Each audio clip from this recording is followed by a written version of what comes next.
So following the same notes that we were having on commutative property, we're going to talk about commutative property. Before we were just talking about something general.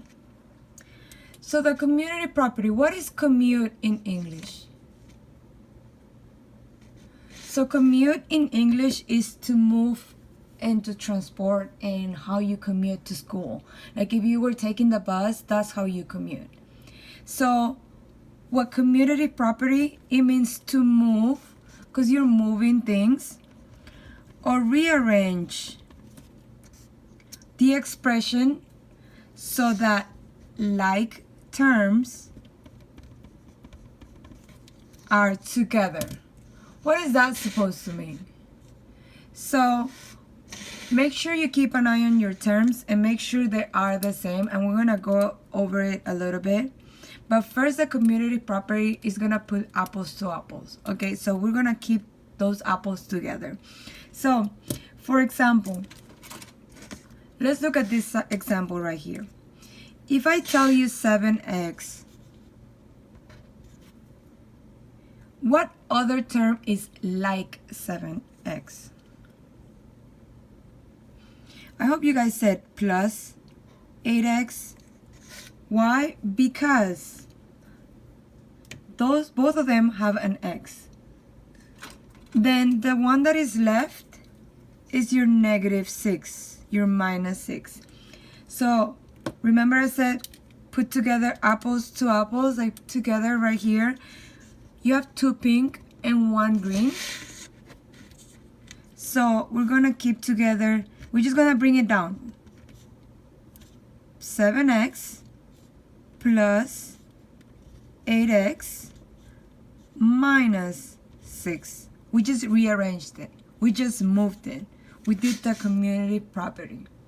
Okay, we just moved it. Because that's what it's asking us right here.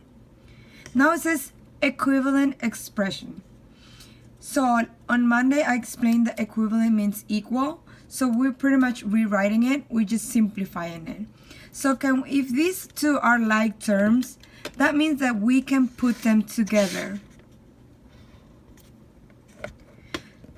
because they are like terms. 7x plus 8x, it just means 7 plus 8, which is 15, and never forget your x. And we just bring down the -6. That's it. Okay? Let's do another one a little bit harder. So let's start with the first one. 12x squared. And what's another term that is like 12x squared?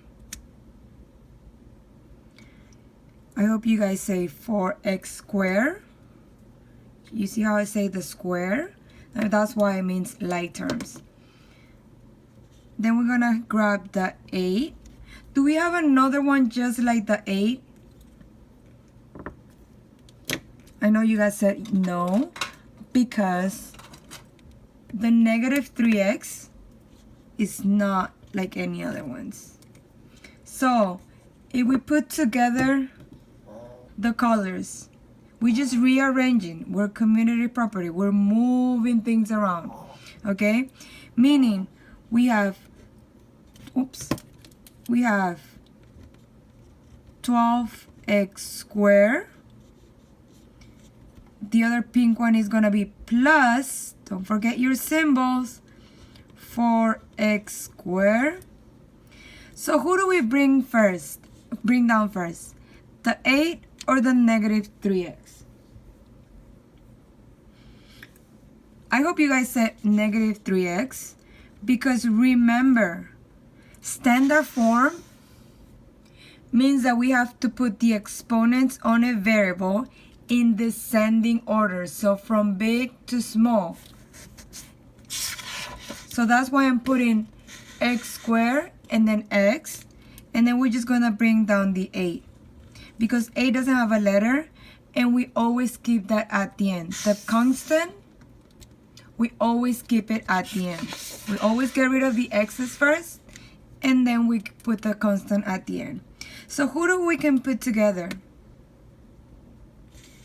Like terms. So 12x squared plus 4x squared equals 16x squared minus 3x plus 8.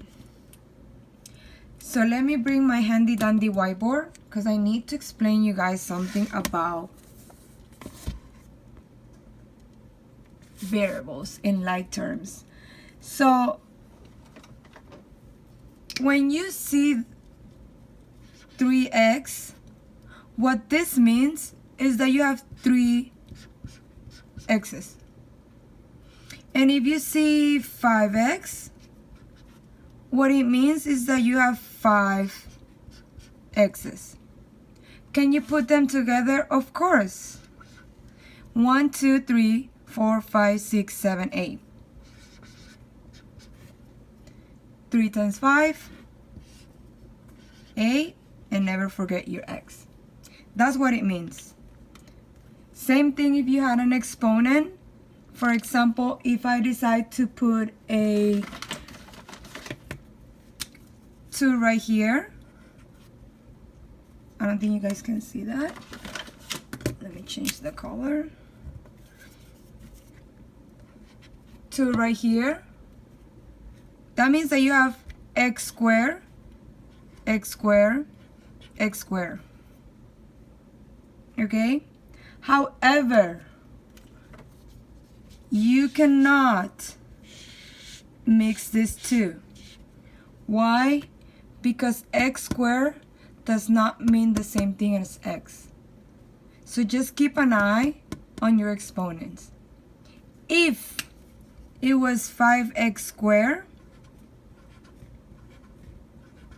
now you have like terms, and you have 8x squared. 3 times 5, 8x squared. Okay? Let me know if you have any questions.